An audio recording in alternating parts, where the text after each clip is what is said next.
not really in the paper right now is the ADA analysis, right? Where the ADA scores would be based upon votes which are disproportionately ideological. There was some non-ideological stuff in there and whatnot, but disproportionately, I think, if you were to look at Lee's coding, most of those are ideological.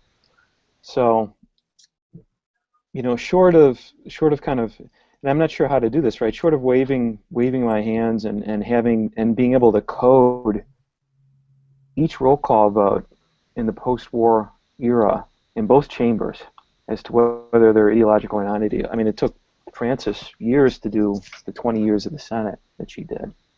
I'm not sure that I have a good response beyond that. That's probably our best response. So I think one way to do this is to just go back and, I mean, you have a small enough set of laws that you can look at the content, right, of what's non-ideological. And if you can divide them up in some ways and pick out things that might plausibly be related to other dimensions. So it's not, so I guess the suggestion is not to do, I'm thinking out loud, and it's, I mean, it could be what are those other dimensions? So earlier, Jeff, you said, you know, is there one other dimension? Is it orthogonal or not? And it could be that, you know, there are n other dimensions. We don't know if there's really one other dimension. It might be that these things that don't fit are on a bunch of different dimensions, and it just happens that some of them correlate, right, with a major underlying dimension and some don't. And it's hard to say without looking at, you know, maybe dividing up the rest of the data into things that are more, you know, topically specific. So it looks like we have a new just to pause for a second. Jesse, can you hear us? So we can't hear. I don't think we can hear you unless others can. No, I can't hear him. Microphone, you might. There you go. Yep. I hear you now. I still don't. I don't think. Oh, yeah, I thought I did.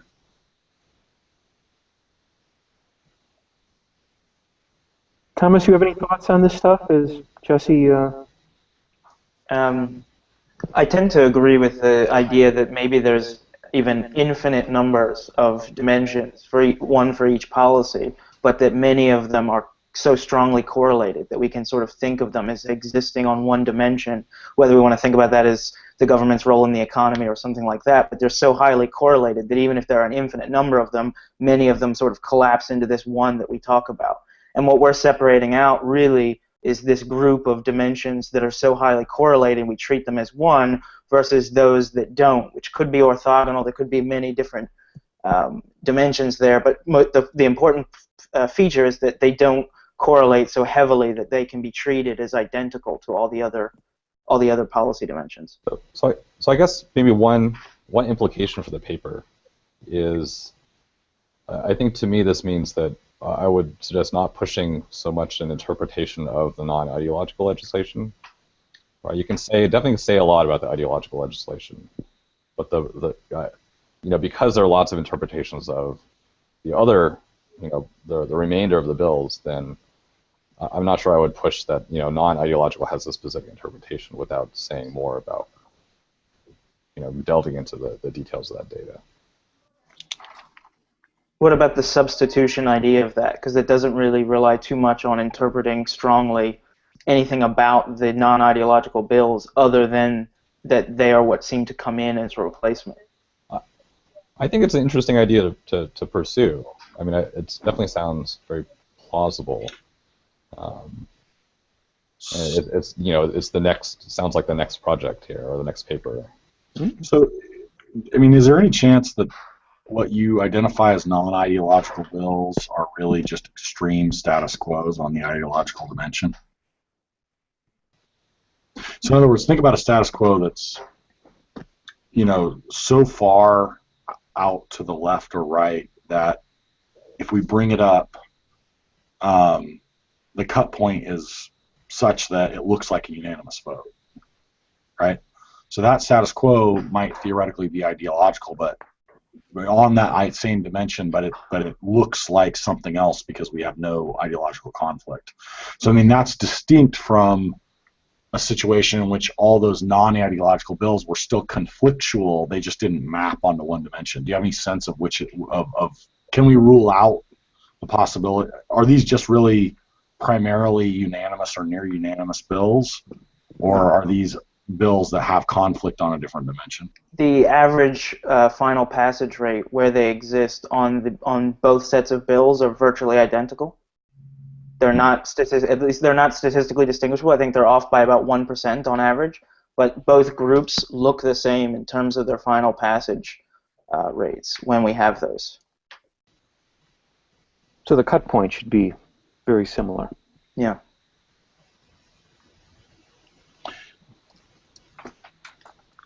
It's not something I think is in the paper, right? It didn't make the paper. No. Go ahead, Jeff. Oh, you were saying something, Jeff? Yeah, I just said that we had discussed this at some point, and we had a lot of data, and that point about the average final passage vote, the average level of disagreement on a final passage vote within the two bins is essentially indistinguishable, and I don't think that ever made it into this paper. I mean, I guess it seems like that's an important point going down the road, or at least that's one step going down the road toward what John's suggesting, which is, what are these other bills, right? I mean, to be able to say something about those, we need to be able to say what they are and what they aren't. And I think pointing out that these aren't just non-conflictual bills is important. But it still seems to me like, I mean, even if that's the case, so when we get the gridlock interval expanding, right, we're covering up new status quos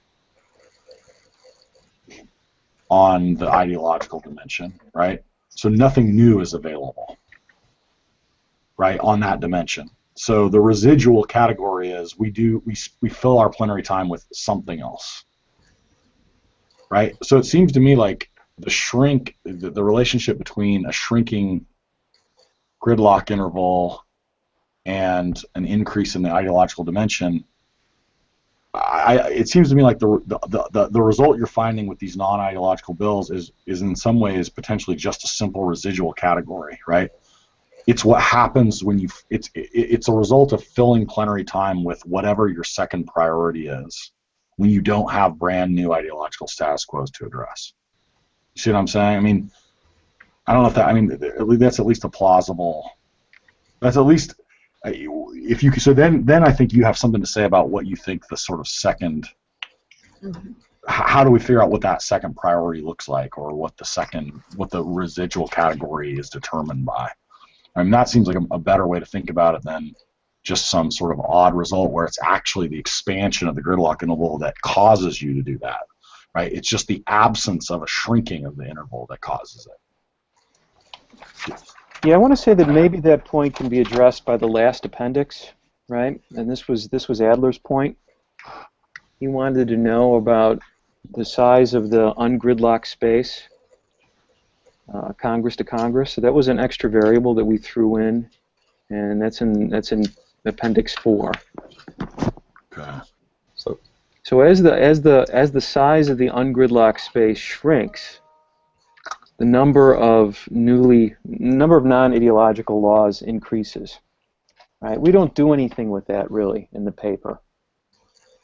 We don't really engage that, right? I mean, I think what our goal in including this in table A41 was to simply say, well, if we take Scott's comment seriously, does it affect our main result at all? Right? And it didn't. But there is that significant result on non-ideological laws, right? Which may be in keeping with some of the things that you're talking about there. Mm-hmm. I follow up on this table. Sorry, still nothing, Jesse. Sorry. Yeah, go ahead, John. Jeff, I'm glad you pointed it out, because my other sort of big theoretical comment was precisely on this point, and it's related to this uniform status quo assumption. And What's that? I, Uh, I thought I put this assumption to rest, and I mean, I don't like the assumption. Ian and I are, in the political analysis piece, toned down the rhetoric from where I started.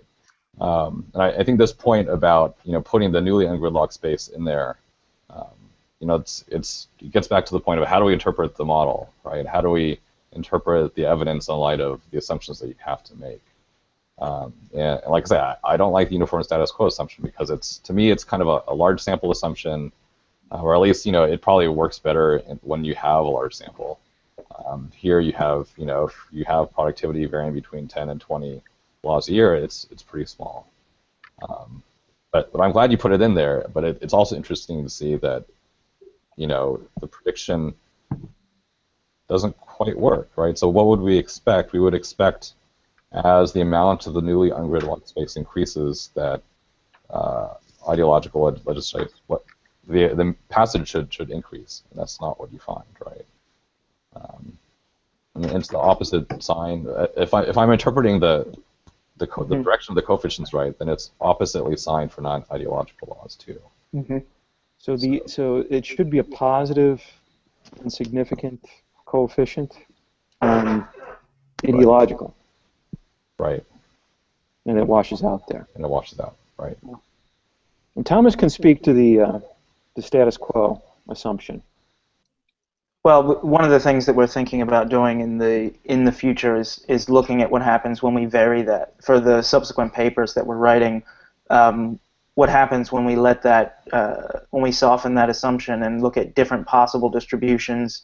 And I've done a chunk of the sort of legwork on that so far, and the results that we found have held up under a lot of different potential distributions. But we haven't finished that systematically. That's something we'll follow up on. We approach this one as sort of one idea for one paper, and then we're currently building on that to keeping this in place. Now what happens when we relax the assumption about the status quo distribution? And so that's what we're working on now. One of the other things we're working on now.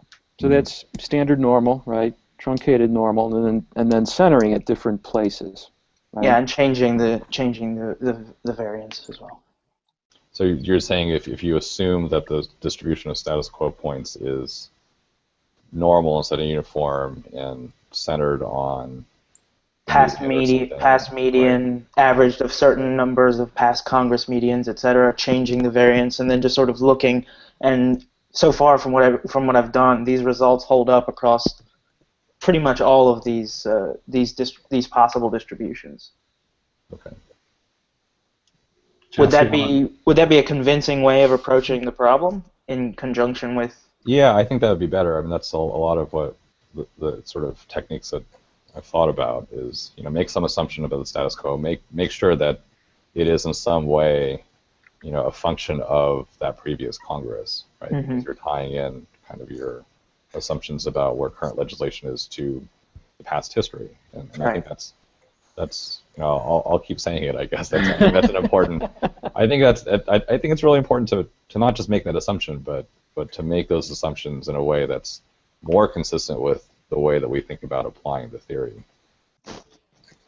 So I get it, right? So uniform status quo assumption that's really, really convenient because it allows us to ignore some of these other kinds of measurement issues. I mean, it's nice because you could talk about the space and the percentage of status quos effectively in the same way. Right. Yeah. I mean, and the important thing is not just the size, right? But it is the shift. It's the amount of kind of the area that's released as that interval shifts from over time.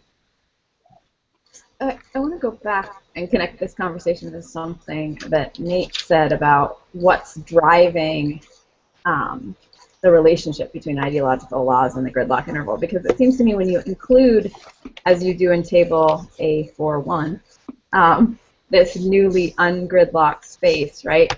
So that has no, so we get ungridlocked space and it has no effect. That says something about whether it's this is asking earlier, I think, Nate, whether it's the shrinkage of the gridlock interval or the expansion of the gridlock interval, right? And so if every time the gridlock interval gets bigger, that newly ungridlocked space is 0, right?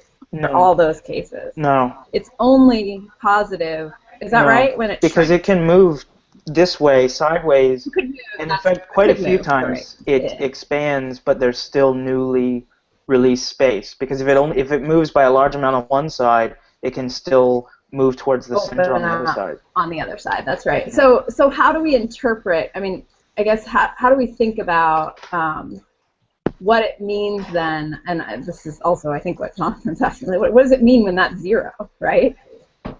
What does it mean when that has no effect? And I'm curious what your interpretation of what that means is. When the variable itself is 0, or when its effect is 0? When its effect is 0, when the size of the gridlock interval is associated with more laws, but it's not because of opening up space, right? What does that mean to us? Well, it means that the space that's newly opened up, we're interpreting as having no extra sort of disproportionate percentage of the status quos.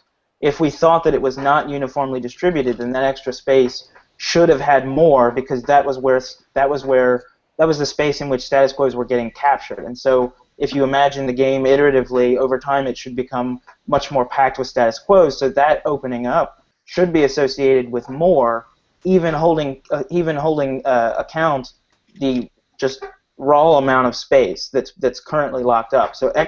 So holding that still, this space that we assume used to be very thick with status quos that were frozen are now free to be moved, and so a repeated version of the game, we would think, should lead them to sort of be newly moved and recaptured.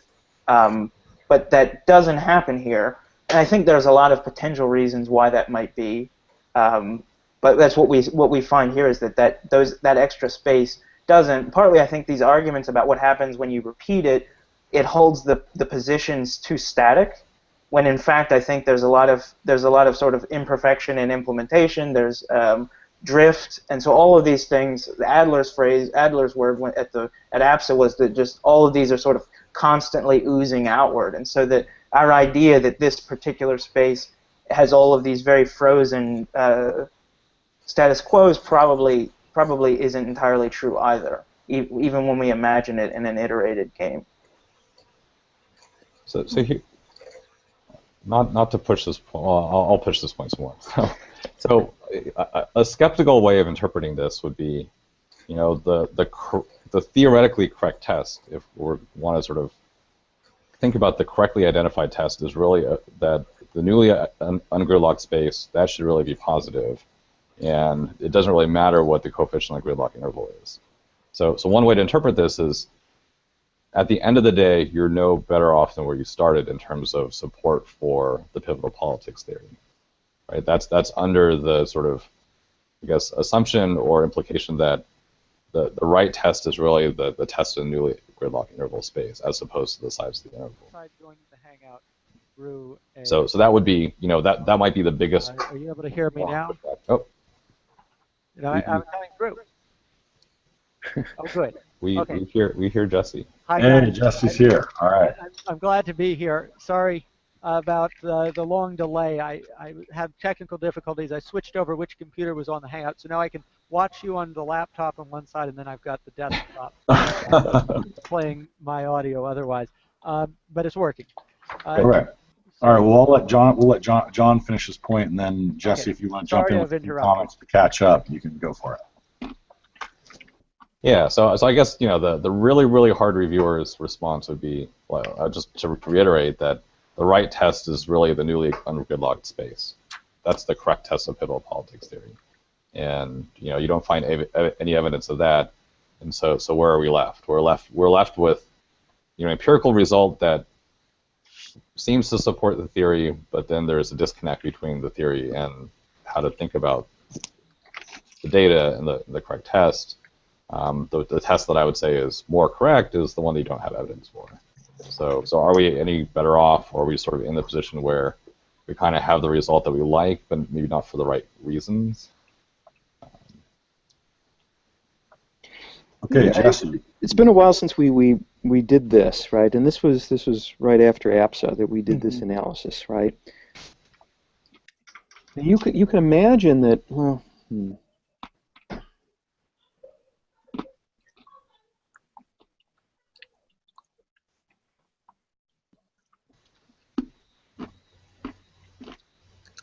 I mean, this really is this was an attempt to get at a dynamic game, right? Right. And you can imagine a situation where the gridlock zone gets larger between t-1 and t, but there is a positive amount of newly ungridlocked space, right? Because of the shift, right? The gridlock zone shifts, it gets larger, but you actually have some space that opens up. In that case, there is a new gridlocked space as well in Congress T, right? So you might think of a net, I don't know, a net variable.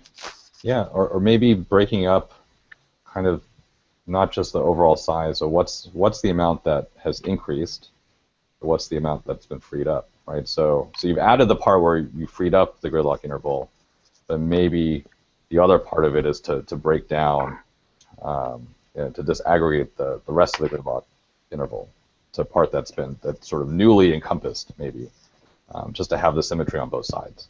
Yeah. I think I echo that. I think that's exactly what I would do. I mean, the other maybe question here is, what is the party? So, if you break up just the amount of gridlock space from what's been freed up on the left and what's been freed up on the right, and then, as you start to explore comparing political politics to party models, then maybe, you'd be able to see more results there. And it could be just the function of you're just looking at the nonpartisan model. Or you might be able to do something interesting with directional results, right? Because you know where those freed up spaces are and where the blocked spaces are now, and you might be able to think in a more detailed way about what passes, right? One of the things that Erickson mentioned, which is part of it's a chapter in macropolity, is that we might think about the party variable as a unified Republican and a unified Democrat, right? And his belief is that Republicans simply pass fewer bills. So that might also get to the notion of direction of freed up space, potentially. If it's freed up on the right of the space, that may not matter as much as freed up area on the left of the space, if Erickson is correct. Right. Democrats just have a greater appetite to pass stuff, right? Pass new stuff. That's Jesse, not something we've looked into. Jesse, you want to jump in? Yeah, let me jump in. Some time here. There are various places you've covered already that I'd like to maybe visit briefly. One of those is the question of party, which we just started talking about. And I think there's some ways in which this mischaracterizes what some of the other papers in the literature to date have to say about the pivotal politics model. Some of them aren't saying it doesn't fit. What they're saying is party models with pivotal politics and party fit better. And in a sense, the current framework of the paper doesn't address that. This may be something you guys discussed while I was wandering the halls looking for a microphone. But if not, I think that's something that could be worth talking about. Also on the issue of this weird non-ideological increases when we've got more gridlock problem, I wonder to the extent whether you're able to poke at the question of whether this is also selection by reporters. Maybe sweep one is drawing from various sources which may be biased toward having something to talk about every year. And so if we don't have anything significant that's kind of on the main dimension of conflict, maybe then we're going to reach down into a population of legislation that maybe was passing whether or not anything else was going on, but we're going to reach into that population simply because we want something to write about. And so it could be just a bias in the measure driving some of that. those are two points that I'd like to add in relation to what was just talked about. On the whole, I like the paper. I thought it was an important cautionary tale about issues of making sure measures fit with the theory that's being tested, and very nicely done in that context. And so this is really a potential critique of Mayhew, right? And the sort of the data collection process. Yeah.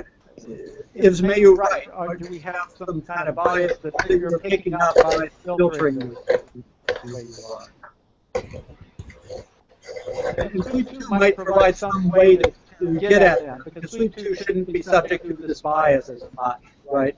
So if you look back at the period where you have Sweep 1 and Sweep 2, are the non-ideological more likely to drop out of Sweep 2 when they were in Sweep 1?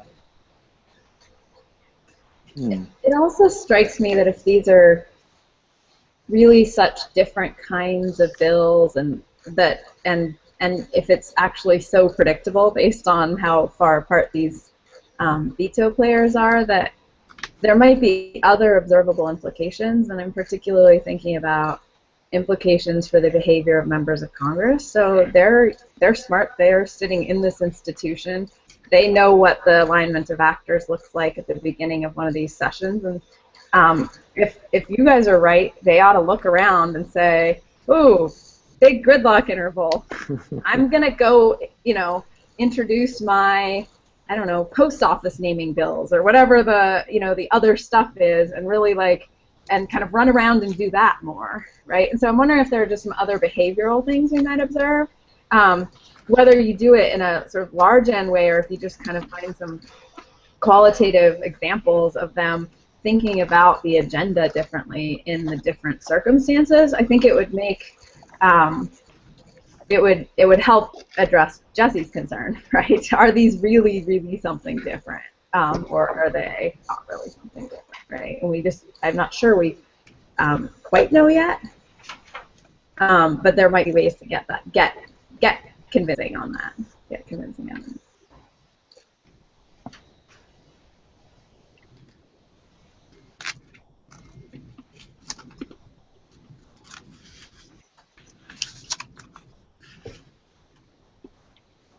Just in terms of other things, I like your criticism of the earlier methodological work, looking at Sweep 1, Sweep 2, and the way some of these earlier results by pooling co-authors, etc., were perhaps misleading. It looked like they were stronger than they were.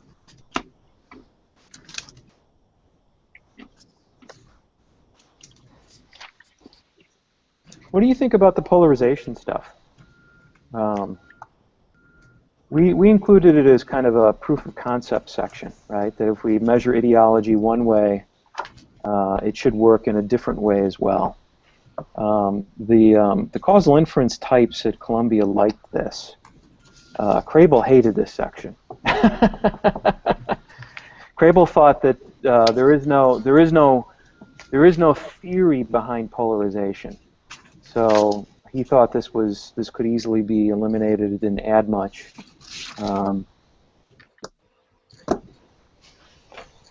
There you have it. I think I struggled with it a little bit for the same reason that Crable probably struggled with it. I wasn't quite sure what it meant to find this, and in particular, you start by saying these two concepts that are really, really highly correlated, right? 0.83, and then we go through the whole exercise of saying, and guess what? We find the same results. And so, for me, it was more of an indication that the gridlock interval, because of the polarization of the parties, is capturing a lot of party polarization, right? It's just that when you get out to the 67th member or the 60th member, you're getting to those polarized regions. So I struggled with it, and I guess one concern I'd have with putting it in with the framing that you have is that your framing is all about really carefully matching the theory to the data, And this is kind of an example of, we're not sure what these data exactly match which theory. They don't come directly out of a theory. So it seems to undermine a little bit your broader story or your broader kind of the stance that you're taking, to me. Something I'd add on that, though, I think there is a way you might include polarization merely as a control. So in the context where you're controlling for the gridlock effect, if you then look at whether there's a secondary effect of polarization, that could be interesting. Otherwise, I'm with Crable. Let's stick with the primary theory. They're so correlated. Let's just go there. So I kind of agree with both Jesse and Sarah here. And I guess if you want to be, if you really want to be sort of maybe Popperian in the strictest sense, right? Then I would say, yeah, this, if you're looking at correlation, so polarization and gridlock are highly correlated. You show that polarization pretty much does just as well as the gridlock interval. Maybe this is not evidence that supports the gridlock pivotal politics theory after all. It just says there's something about polarization that we don't understand, or that's really polarization, and maybe it's not really this spatial model of pivotal politics after all. Well, let's keep in mind polarization could also be picking up on the kind of party model that's not in here yet, in terms of adding a toxic Hubbins blockout zone to the gridlock interval, see whether that does a better job of accounting for what happens. So the gridlock interval and polarization are highly correlated. What's the correlation? I think it was 0.83, right? What happens when you just throw both variables in the model at the same time? I don't know that we did that, did we?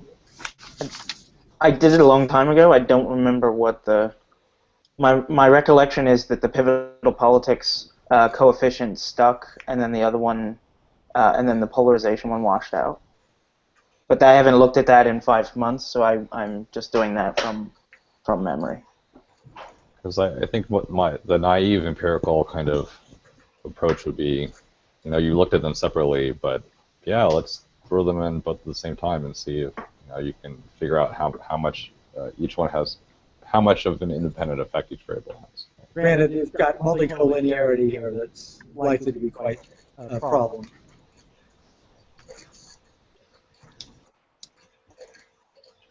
That's the main reason why I've kept them separate. Is they are so similar. So I'm not quite sure what those results would mean. Right. I mean, a correlation of 0.83 is pretty high, but not so high that you'd necessarily expect. So I guess the standard of response would, if you throw them in together, what happens to the standard errors, right? Mm-hmm. And they're both continuous measures, right? So you don't have the problem of having a dummy variable with a continuous measure. But interpretation's got to be hard simply because you don't have as much of a theory for partisan polarization, right? So no matter what happens, we don't really know what that means because we don't have a well-developed theory on how party matters outside of its effects on political politics. Mm-hmm. Yeah.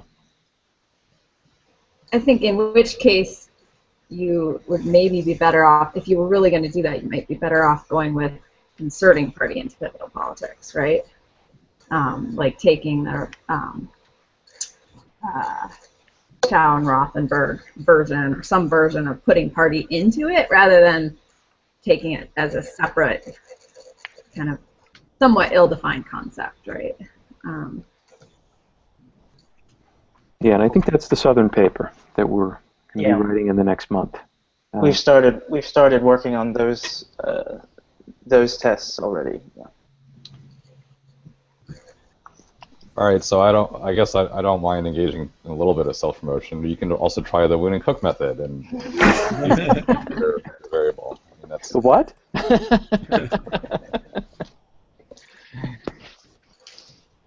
Yes, I think we'll try that too. It is a bit of work, and it did require a good deal of computer time just to let your laptop run to generate the distribution. I don't think I'm speaking out of school when I say that Crable also hates all of the Chu and Rothenberg stuff, too. Well, we have a sense of his preferences.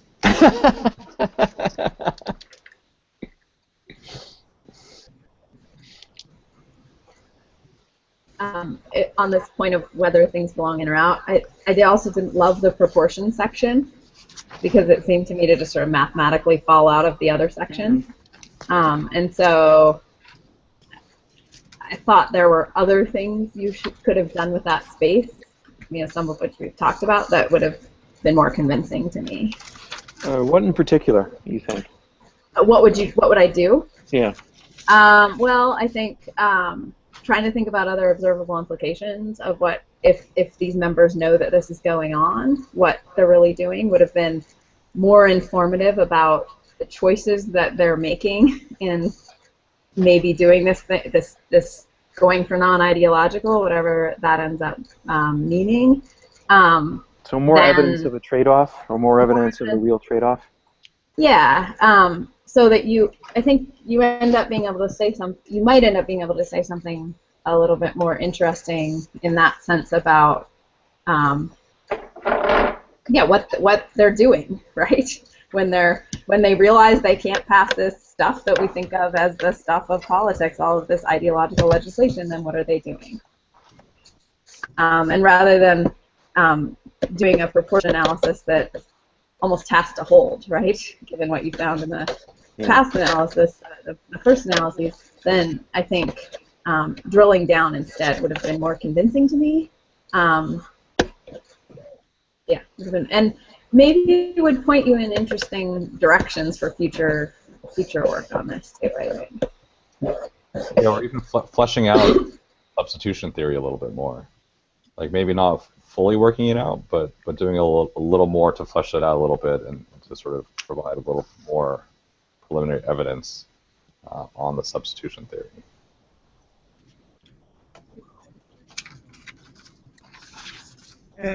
There's other sources for substitution theories that you haven't discussed in this paper. So, for example, if you look at the recent book on bipartisanship by blanking on her name, I wrote a review for Harvard. Jeff on it. Laurel's. Laurel's book. Right. So she talks about substitution to a degree in her theory. Yeah, I agree that was thin.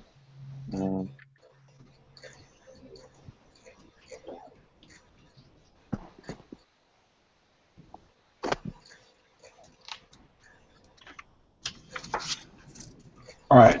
So, any other maybe moving back to the big picture, or sort of suggestions for the future? Any final thoughts about the paper? Comments on? Usually, we finish up with sort of comments on anything that was left over, or where suggestions for next steps with the paper. Sometimes suggestions about where to send it. Good, sir. I just have a question about the control variables. And I guess what does it mean for us? I guess I'm almost asking this as a profession, right? If none of the things that we think maybe should be associated with policy making are, so what do we make of your null findings on all the controls but war? And part of it's just that they're not, I think the easy answer is, well, we have this really clear theoretical story about how many bills you're going to get, and these are just sort of on average associated, and we're only looking at major legislation and all that. But once you lay out the theory that these things probably should be associated with policy making, when you find that they're not, kind of left me going, great, like, what's going on?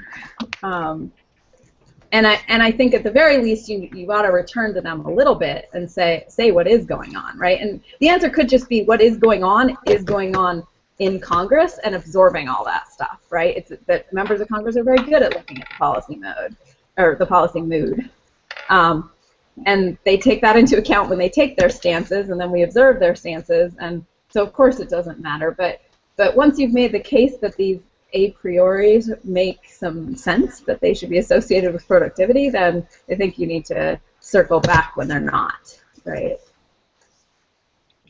I think one way to kind of think about that is to run the model without the gridlock interval, right, and just see what those variables do.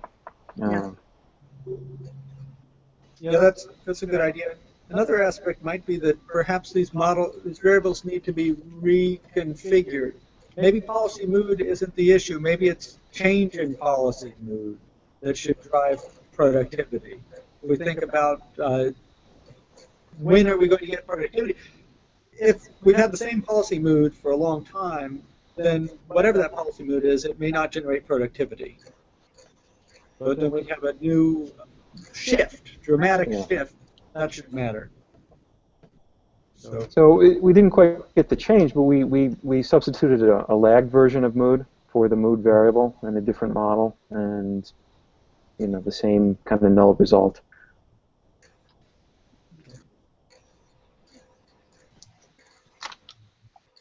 Another broad point, I think that we had a really interesting conversation about one of your appendices, but your paper doesn't draw attention to the appendices in a way that would make that helps you out. And so I think I would make sure you're calling back to them, at least in footnotes or somewhere that, or maybe not even in footnotes for some of those appendices, right? To fully, they help make your case in some of them at least, right? And so bringing them in would be helpful, I think. Not necessarily all the analysis, but again, kind of helping. It's like helping your reader, right? Yeah, I mean, I missed Appendix 4 the first time I read it. I kind of stopped at the end of the paper and didn't realize it was there. Yeah, I mean, that's an easy one. That was added after we wrote the paper, right? Yeah. That was post-APSA, and we just never really kind of integrated that well into the body of the paper. And maybe per our earlier discussion, we maybe haven't really thought through all the dynamics quite yet. Because a lot of that, so thinking about that and thinking about Adler's criticism on this, I mean, that really falls out of Keith's chapter in Adler and Lipinski rather than the book per se. So they need to go back and reread that. Sorry, my internet connection died, so I missed the last 2 minutes of this. We talked about kicking you off the paper. Your contribution wasn't sufficient to have your name on the paper, so that's what you missed. Yeah. If I could answer the last point that was before I dropped off really quickly, though, the policy mood it actually was significant when we used the original set of data when we first started writing the paper, which I was just averaging each yearly score, and then in the middle of writing the paper, an updated set of biennial values came out, and I put them in, and they washed out. So that originally, it was that the divided government, war, and the policy mood were at least occasionally significant. And then when the updated scores came out in the summer, and I replaced them, they never show up as significant. So I'm not sure exactly why that is. Compared to when we were just averaging each annual score. I'm not sure why that happens. It's probably something to do with the way that the biennial numbers are produced. But that explains it was one extra data point, right? It was one extra data point. Yeah. But a lot of the numbers on everything else changed in a way that didn't make any sense to us. Yeah, it didn't. And when we asked one of Stimson's former students about it, I don't think we ever got kind of a satisfactory answer. It's those behavior people. Who knows what's going on. Josh Clinton just emailed and sent regrets. He was unavoidably delayed, and so he promises to send Jeff and Thomas written comments on the paper, and said he was sorry to miss the discussion. Okay. Okay. Any other last thoughts before sign off? I'm going to have to sign off now because I have to teach at 4:20. So thanks for having me part of this, for the part I was able to be part of. Thanks for joining us. So thank you, Jesse. Thank you very much. Sarah, John, anything? No other real thoughts. I mean, nice work. Keep it up. Think about Woon and Cook a bit more. Yeah. No, actually, I mean, no. To be honest, there is a section about, we really focus on the idea of freeing up the gridlock interval. And part of the contribution is to sort of think about a new method. But if you want to go back and think about the arguments we make there, I mean and I would say that the Appendix 4, with respect to that, should be in the paper. But I realize that you have to think through how it fits with the overall story and how to make sense of that too. But thanks for inviting me to be a part of this conversation. It was fun talking about this. Thanks. Thank you.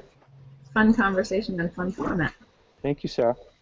Thanks. All right, guys. Well, thanks for offering up your paper for discussion, and to our participants, thanks for joining us. And we will leave it there. Happy Thanksgiving to everyone. Safe travels if you're going to be out and about. All right, thanks, Nate. I Thank appreciate you. you organizing Thanks, this. guys. Bye. Take care. Bye-bye.